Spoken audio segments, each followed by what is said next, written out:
2017 था, मैंने दिल्ली यूनिवर्सिटी से अपना ग्रेजुएशन कंप्लीट किया। उसके बाद एयरफोर्स का एग्जाम एफकेट दिया, साथ में एसएससी सीजीएल की कोचिंग लेना शुरू किया।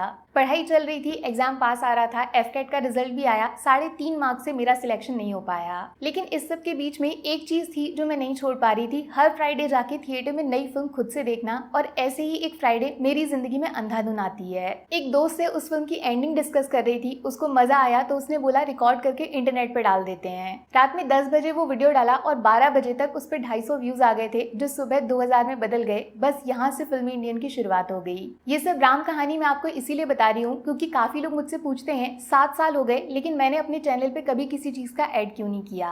क्योंकि ड्यू से 3 साल की डिग्री लेने के बाद भी जो चीज मुझे खुद का रिस्पेक्ट नहीं दे पाई वो एक 3 मिनट के वीडियो से मिल गया। इसीलिए ना मैं अपने चैनल पे कभी ऐड करती हूँ और ना ही जिंदगी में कभी करूंगी। और ये पूरी 7 साल की मेहनत सिर्फ 7 सेकंड्स में वही लोग मुझसे छीनना चाहते हैं जिनकी फिल्मों के लिए 7 सालों में रात दिन मैंने बिना रुके काम किया है और शायद वो ये जानते तक नहीं है। पिछले हफ्ते 5 सितंबर को बहुत सारी मूवीज आई, मैंने सारी देखी, सबका रिव्यू डाला और जैसा अक्सर होता है कुछ लोगों को वीडियो पसंद आया, कुछ को नहीं आया। जब मैं किसी का रिव्यू कर सकती हूँ तो लोग मेरा भी रिव्यू कर सकते हैं, इसमें कुछ गलत नहीं है। सबको इस देश में फ्रीडम ऑफ एक्सप्रेशन की आजादी है। तो मेरे वीडियो पे अच्छे खासे व्यूज हो गए थे, लेकिन फिर संडे को पता चलता है उस वीडियो पे सीधा फिल्म के प्रोड्यूसर ने खुद के चैनल से कॉपीराइट स्ट्राइक डलवा दिया है। पहले मुझे लगा कुछ मिसअंडरस्टैंडिंग हुई है, कुछ एरर हुआ होगा। कॉपीराइट स्ट्राइक पहली बार नहीं हुआ था, काफी बार हो चुका है, लेकिन बात करने से हमेशा सॉल्व हो जाता है। इसीलिए मैंने प्रॉपर लैंग्वेज में सीधा अपने शब्दों में बहुत रिस्पेक्ट के साथ उनकी मेल आईडी पे अपना प्रॉब्लम शेयर किया और उनके रिप्लाई का वेट करने लग गई और अगले दिन पहले की तरह वीडियोस डाल के आगे बढ़ गई।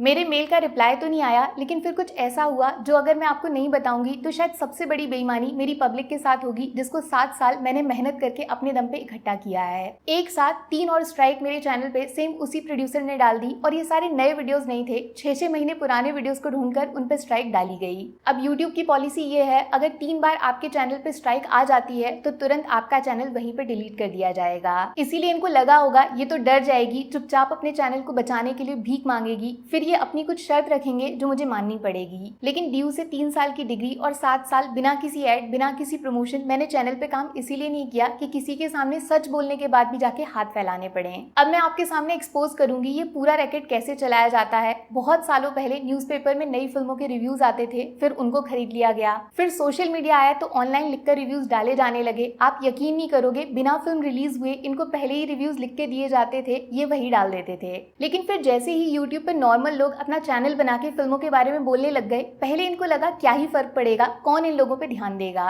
लेकिन जैसे ही ये फिल्म रिव्यू कैटेगरी बड़ी हो गई तो इनको टेंशन होने लगा, इनको कंट्रोल कैसे करेंगे, ये कोई मुंबई में बैठे हुए दोस्त रिश्तेदार तो है नहीं। तब इन्होंने क्रिएटर्स को कांटेक्ट करना शुरू किया, कुछ पैसों से मान गए तो कुछ को एक्टर्स के इंटरव्यू का लालच देकर उनको खुद से जोड़ लिया। मेरे पास भी ऑफर आया था, मैं नाम नहीं लूंगी, शायद बॉलीवुड का सबसे बड़ा प्रोडक्शन हाउस है, दूसरा ओटीटी का एक बहुत बड़ा प्लेटफॉर्म है, लेकिन मैंने आज तक किसी को रिप्लाई नहीं किया, सिर्फ अपने काम से काम रखा। तो मेरे जैसे लोगों के लिए इन्होंने रास्ता ढूंढा है कॉपीराइट स्ट्राइक्स का। रीजन बताते हैं, मैंने वीडियो में इनकी फिल्म का फोटो यूज किया है। नाम में ही कॉपी और राइट है, किसी चीज को कॉपी करके खुद को उसका मालिक बताना, ये होता है कॉपीराइट। भैया तुम्हारी फिल्म तुमको मुबारक, ये कोई नहीं बोल रहा कि वो फिल्म मैंने बनाई है और ना ही तुम्हारी पूरी की पूरी फिल्म मैंने अपने चैनल पे डाल दी है। किसी चीज के बारे में कमेंट्री करने के लिए, उसके बारे में रिव्यूज देने के लिए उसका फोटो यूज किया गया तो वो फेयर यूज में आता है, उससे फिल्म का बॉक्स ऑफिस कलेक्शन मेरे अकाउंट में नहीं चला जाएगा। बॉक्स ऑफिस से तो इनको लेना देना ही नहीं है। कोमल नहाटा सर ने विद प्रूफ बताया था कैसे आजकल फिल्म मेकर्स खुद अपनी फिल्मों के टिकट खरीद रहे हैं। जो एक्स्ट्रा खर्चा ये आजकल करते हैं वो हम जैसे क्रिएटर से वसूलना चाहते हैं कॉपीराइट स्ट्राइक्स डाल के।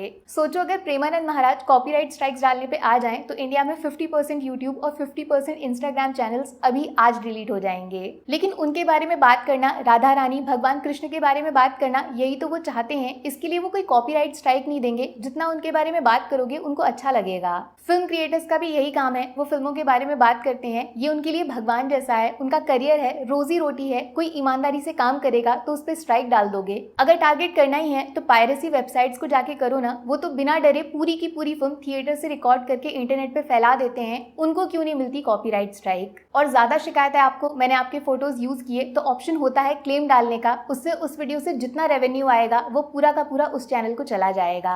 लेकिन ये उनका इरादा ही नहीं है। जितना मैंने टोटल यूट्यूब से कमाया है 7 सालों में, उतना ये 7 मिनट में रोज कमाते हैं, फिर भी सोचो शांति नहीं मिल रही है। इनका क्या इरादा है? एक न्यूज सुनी होगी आपने थोड़े दिन पहले, बहुत सारे प्रोड्यूसर्स मिलके एक मीटिंग करने वाले हैं जिसमें नेगेटिव रिव्यूज डालने वाले इन्फ्लुएंसर्स, रिव्यूअर्स पे क्या एक्शन लेना है वो डिस्कशन होगा। मतलब सब कुछ कर लेंगे, बस एक अच्छी फिल्म नहीं बनाएंगे, और बुरी फिल्म को बुरा बोला तो ये सारे प्रोड्यूसर मिलके कॉपीराइट स्ट्राइक डाल के किसी की रोजी रोटी, उसका पूरा करियर खत्म कर देंगे। और कुछ नहीं, बस एक कंट्रोल सिस्टम बनाना चाहते हैं पेड रिव्यूज का, जैसे न्यूज़पेपर के टाइम में हुआ करता था। पैसे लेकर अच्छा बोलो, वरना डर से अच्छा बुलवाया जाएगा, वरना चैनल उड़ा दिया जाएगा। प्रॉब्लम ये भी है, फिल्म कंटेंट क्रिएटर्स की वजह से पब्लिक अब केजीएफ, कांतारा, लोका जैसी मूवीज के बारे में जानने लगी है, जिससे साउथ की फिल्म भी अब डायरेक्ट नॉर्थ में रिलीज होने लगी है। इनका जो पावर था थिएटर ओनर्स के ऊपर वो ढीला पड़ रहा है, तो कंटेंट क्रिएटर्स को ही खत्म कर दो।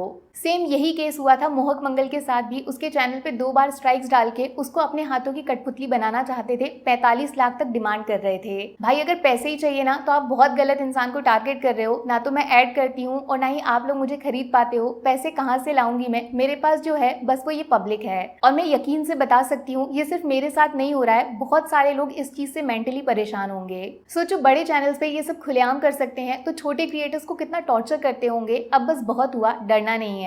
जैसे मोहक ने ये मेल लिखा था, मैं भी same to same prime minister of India Narendra Modi और minister of information and broadcasting Ashwini Vaishnaw को लिखने जा रही हूँ freedom of speech plus power का मिसयूज करने के लिए। तो नीचे दोनों की मेल आईडी शेयर कर दूंगी। अगर आपको भी किसी ने इसी तरह डराया धमकाया है तो सारे मेल्स, जो भी मैसेजेस आए हैं, कोई कॉल रिकॉर्डिंग है, सब कुछ इकट्ठा कर लो, सब बता देना।